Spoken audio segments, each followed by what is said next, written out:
Hey everyone, it's Carter King. If you're an educator, a leader, or just a parent who wants to teach kids about space, check out my newest book, Carter's Journey Through Space. It's available now on Amazon, Target, and bookstores everywhere. Come explore the universe with me.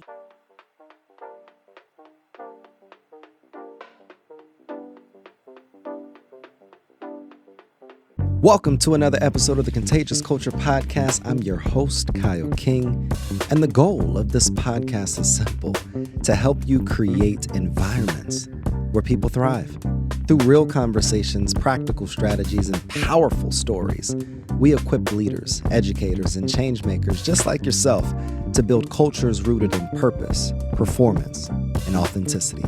Because culture isn't something you talk about, it's something you live. This is the Contagious Culture Podcast. Let's get started. Welcome back to another episode of the Contagious Culture Podcast. I'm your host, Kyle King, and the goal of this podcast is simple: to help you create ecosystems and environments where people thrive. Look, today's guest is somebody that really just inspired me a few minutes ago. I asked her a question. I was like, if you could describe what you do and your mission in one sentence. She said, empowering those who care with the methodology, strategies, and resources that they need to succeed. Look, Denise Brown is doing some phenomenal work. She is what leadership and action and starting with heart truly means in real time. She is doing the work, she's leading the work, and she's transforming the people that she serves in not just an intentional way, but with love. Denise, how you doing? I'm doing great. Wow. Thank you. Of course. I'm going to listen to that every morning. Thank you for that. Of course. Anytime. Look, I'm excited for this conversation. You are doing some phenomenal work. I have 1,000 questions, so hopefully you've booked 7 hours of time. I'm yours. But before we get into all of those questions, how would you define who you are and the mission that you are committed to building? Yeah, so I am someone who has been fascinated by the personal caregiving experience for decades. And that fascination has turned into a business of passion to educate, support, and create community for those who are in a caregiving situation. And it could be family members. It also could be professionals like direct care workers. There's always a story behind the work that we do. And one of the questions that I always ask on the Contagious Culture Podcast is, what is that slingshot moment? What was that moment that pulled you back? That for me, it humbled me. It brought me down to my knees. It really had tears in my eyes. But for many, it's just that awakening. What was that awakening in your life that led you to doing what you do today? Okay, so I consider that to be my flashlight moment. It was like a flashlight from the heavens appeared. I like that. And really opened up the path for me. And it was 36 years ago. I was working as a writer for trade magazines, which were big business back then. And no one was reading what I was writing. So I thought there's got to be something else I can do. Yeah. So I was going to do some freelance writing, and I thought I need to find a part-time job. So I was literally laying on the floor in my apartment. I had the newspaper spread out. That was when we looked in the newspaper for jobs. Yeah. And there was a job for a congregate meal site manager, which means it was a place where seniors in a little town along the Delaware River in New Jersey would go to have a hot meal. And it was also the site where we delivered Meals on Wheels. And I thought that was my flashlight moment. It was like the light just highlighted this ad. Never thought about working with older adults. Just had never been in my awareness. I got the job, and then that really started my career around supporting those who might care for someone in the family. Now, there's a new term that I heard maybe a year ago. Rather than elderly, it's called aging forward. I absolutely love it, to be honest. And it's this whole aging forward movement and aging forward campaign. And working as a volunteer at Shepherd Center right here in Charlotte, North Carolina, I recognize the lack thereof caregivers, the lack thereof people that want to really give their time, their talent, and their treasure in that space. Can you talk about your experience on why that may be and what we can do to be able to provide people that are aging forward more support? Absolutely. And really, it's two-pronged. It's support for that older adult or our family member with a diagnosis, and then it's support for that primary family member who steps up to help. And That's when I good. think about shoring up that support for that individual who has a diagnosis, it's because we have not created a career for direct care professionals. Now, that's the common term that we use. Even that term, you think, gosh, I really don't want to be a direct care professional. Yep. We have a career that is. Hey, it's Kyle. Sorry to interrupt your programming, but I got a quick culture check for you. How's your team's energy right now? I mean, literally, right now. Are people feeling inspired? Or are they just showing up? See, here's the truth. Culture doesn't change because we talk about it. It changes because we live it actively every single day. And that's what I help organizations do. Build contagious cultures that people actually want to be a part of. Through keynote talks, interactive trainings, and hands-on consulting, I help leaders transform the way their teams connect, perform, and grow. So if your culture needs a little bit of spark, let's light it up together. Visit theculturelab.org, again, theculturelab.org, or connect with me directly on LinkedIn at Kyle S. King to learn more about how we can work together. Because remember, your culture is contagious. Make it worth catching. Now let's get back. One job, and that is you become a home health aide or a certified nursing assistant, and that's it. And there's no career up. And so what I've been trying to build is what that career ladder looks like. So to take someone who has been supporting individuals with a disability or disease process, and then taking that knowledge and adding in coaching skills. So they coach other colleagues, so other direct care professionals, and then they coach family members. And then that becomes their career path. That's The good. the other thing that happens in that direct care workforce, oftentimes the body ages out of that job. What do you mean? You're doing a lot of hands-on, intense work. So your back just can't do it anymore. Exactly. Or just your body is just too tired from doing it. And what's just tragic about that is when your body ages out of that work, where's the pivot to the next work? And that's what we need to create. Not only is it a career path for those who really feel like, I love this work, I want to do more, I want to do it in a different way. That's coaching. But when I've aged out, my body has aged out, I have another way to actually support and care because it's in my heart to support and care. You know, that's interesting because I think it's the same thing in education. And when I taught, the next step is an assistant principal, the next step is a principal, the next step is potentially on the district, and then there's an expiration date, there's a ceiling to people within the educational realm. But I believe that the ceiling exists even before you become an AP, because there's a lot of teachers that don't want to be administrators. They just want to continue to grow their craft as teachers, but there's no pay difference. The only pay difference is when you take a completely different role. And when you take that completely different role, it steps you away from the actual work that you love to do.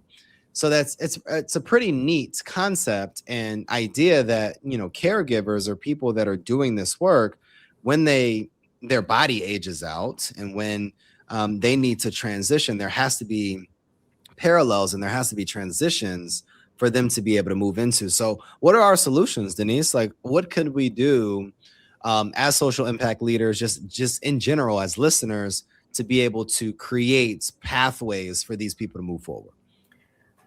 That's such a big question. And I don't have the entire answer, but I've been working on this for a few years. And I really do believe it's really looking at the talent and then creating path for the talent. And what's interesting is we don't necessarily look for talent in that workforce, which is just really heartbreaking, because there is a talent to someone showing up at a stranger's home and then providing really personal care. Of course. Not everybody can do that. That Yeah. takes a certain level of soft skills and understanding and wisdom about human behavior to be able to do that. And what's interesting is you have to do it tailored to each client. So each household that you enter has different dynamics. Plus, you have a client or a caree, we use the term caree for the individual receiving care, who has a different diagnosis and who has a different path in their diagnosis. So you're always adjusting to that environment. That's talent. I mean, so what if we were to really talk about the work, not just about the hands-on care, but this amazing encyclopedia of soft skills that we then elevate into, that's a role we want to really honor and celebrate, and then move up into other ways that we can use those skills to support family caregivers within the systems. So when you're caring for a family member, you're navigating 19 different systems. It's a nightmare, and each system is different. But if there was a navigator or guide who understood the systems and could help you along that way, that would be amazing. And within our communities, what if within our communities we had this workforce that the communities tapped into? We don't have infrastructure in our communities to support family caregivers. We just don't. But what if it became a priority within our local communities, our townships, our counties, our cities, to actually have this workforce to support residents during their caregiving experience? And one of the first ways to support them is help them create a family emergency plan. So you're in Charlotte. You had, when was it that you had maybe an ice storm this winter? That was about, I want to say maybe a month and a half ago, because then 2 or 3 weeks after that, we had a big snowstorm and it was like 7 or 8 inches of snow. Okay. And then what happened to the community because of that weather, those two weather events? I mean, they shut the whole city down. They shut the city down, I think 2 or 3 days before the actual ice storm and snowstorm hit. And, you know, even my son that's in school, he missed probably 3 or 4 days of school. Okay. We have no way to help families with any kind of plan for those kinds of weather emergencies. And think about caring for someone who relies on a home health aide to come into the home, or relies on supplies or equipment. All of that is disrupted during a weather emergency. Wow. But we don't thought about that. right. But we don't think about supporting that Yeah. family with emergency planning. And what if our communities started doing that? So we get little alerts when there's something happening with a storm that's coming. Yeah. And what if there was some kind of community event once a year where everybody in the community got together, went through a 1-hour workshop about creating their own family emergency plan. And That's it's good. led by someone who was a direct care worker who could I love offer insights. Yeah. And so then that direct care worker is an employee of the community. No, that's a great idea. And I think, you know, I see it's so many layers in social impact. And as somebody that does the work, I think a lot of times we get caught up in our own silos. Like, I'm thinking about how I can connect and empower students and provide access, or even help nonprofits or leaders do this work more intentionally. But you just exposed me and opened my mind up to, what about individuals that rely on certain opportunities or certain people? And at a weather event, we're not even thinking about those people. And there's a whole population of individuals that maybe can't get access to groceries, that don't have the privilege of just staying at home and hanging out with their family, maybe don't even have access to Wi-Fi, or can't grab their TV remote, or just certain aspects that I overlook arrogantly, and just the privileges that we have, that we just overlook them. So, Denise, and that's why your work is so important. And I'd love for, you know, to just give you your flowers and the work that you're doing and how you're leading this space. For someone that's never known you or has never researched you before, and this is your first time meeting you, what is the exact work that you're doing, and how are you transforming lives?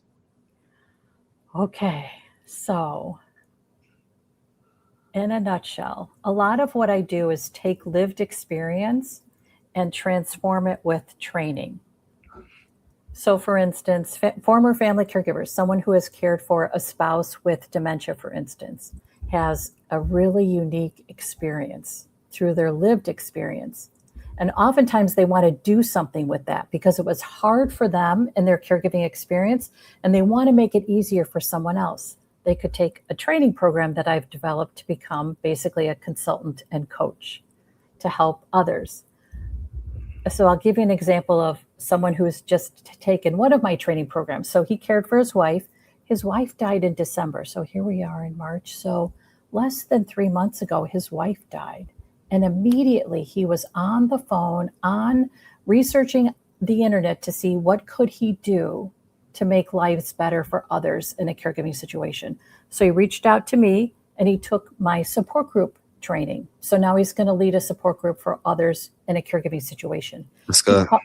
He called me this morning. He said, I loved that. What's my next step? So I gave him a suggestion of another training he can take to provide one-on-one mentoring to support dementia family caregivers. We have these intense experiences in our life. You alluded to that when we started today, that just change us. And they change us in such a way that we think, I can't go through life without helping and supporting others. 100%. Because I see how profound it is, how meaningful it is to be able to do that.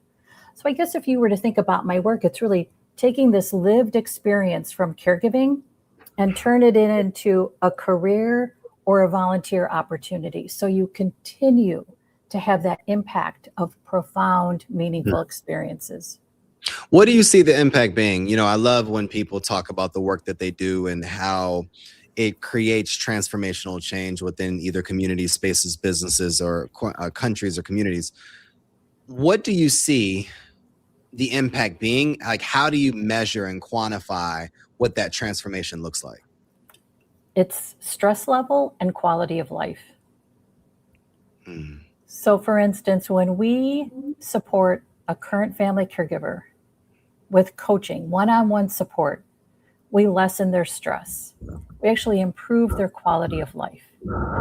Interestingly enough, family caregivers say they are in desperate need of a good listener in their life.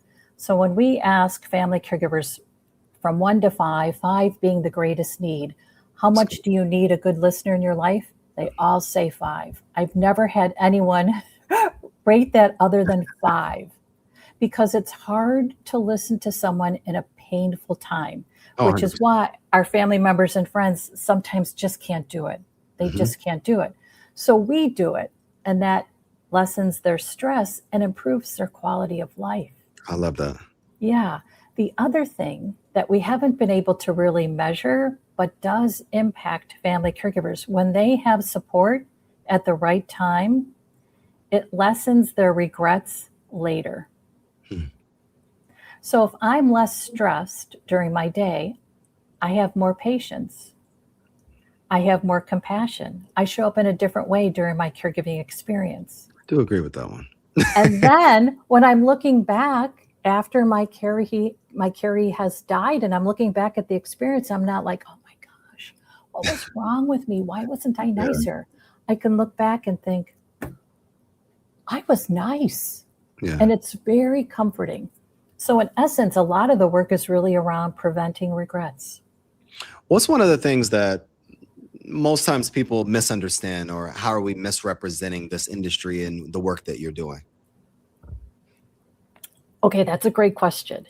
Oftentimes, when we talk about families who are family caregivers, so they're caring for someone in the family, a lot of it is that it's women who are like late 40s, early 50s.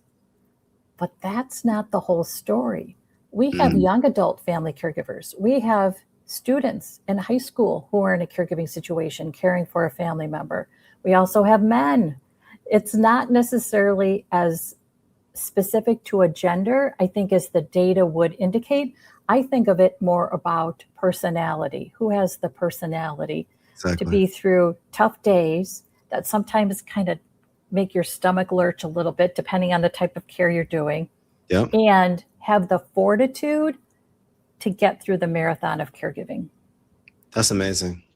There's a lot of times that I come on to podcasts or I give speeches or I'm on a panel and there's questions that are asked. I get to deliver those answers, but there's always something when I leave or some hours later, or maybe the days later, where I think about, oh my God, that's something that I wish they would have asked, or that's something that I wish I would have said. And that probably happens to all of us, especially when we speak.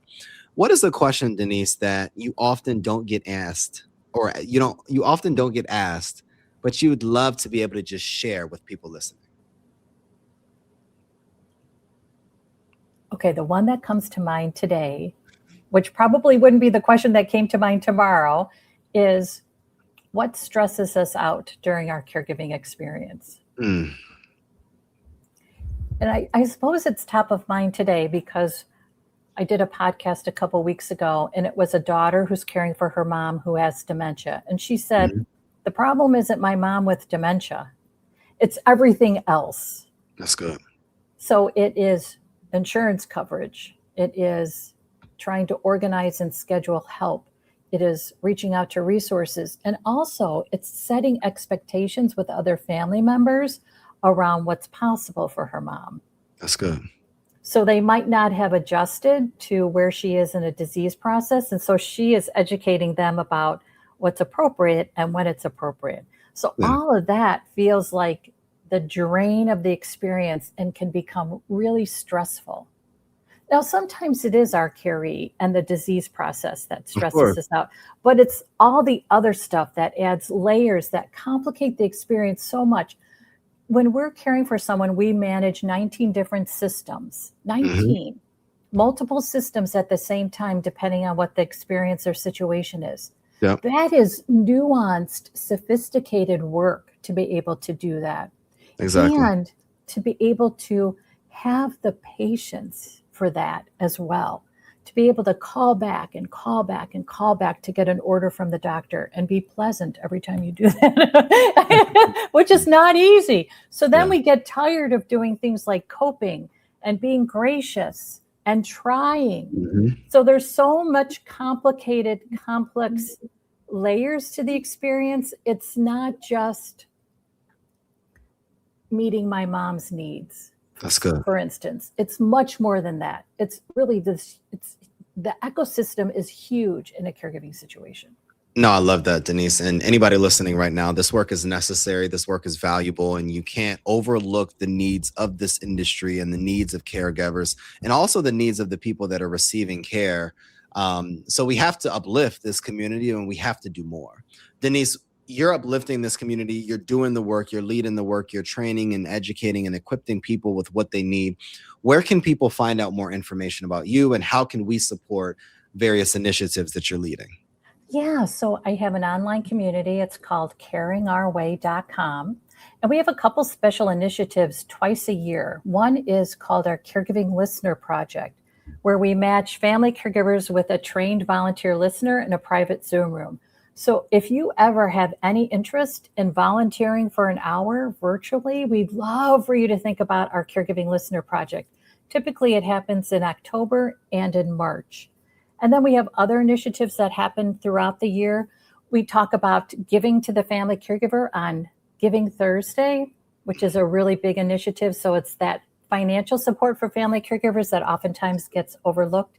Of course. And then we have different events throughout the year as well. We'd love for you to join us. We'd love for you to join us.